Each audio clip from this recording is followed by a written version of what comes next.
حامدا ومصليا أما بعد قال الله تبارك وتعالى ومن يعص الله ورسوله فقد ضل ضلالا مبينا،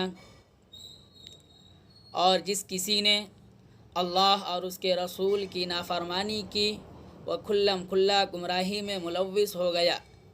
اسی کو دیکھتے ہوئے، حالات کو مد نظر رکھتے ہوئے جماعت اسلامی ہند کرناٹک کے جانب سے رجوع الی القرآن سے کی مہم چلائی جا رہی ہے۔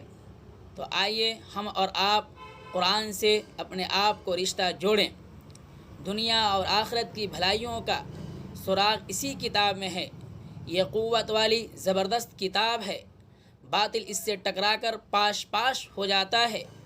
اسے مضبوطی سے تھامنے والوں کو غیر معمولی قوت حاصل ہوتی ہے۔ قرآن سے دور ہونے والا حقیقت میں اللہ کی تمام رحمتوں سے محروم ہو جاتا ہے، اور اللہ کی رحمتوں کے درمیان رہتے ہوئے بھی اپنے لیے بد نصیبیوں کا انتظام کرتا ہے۔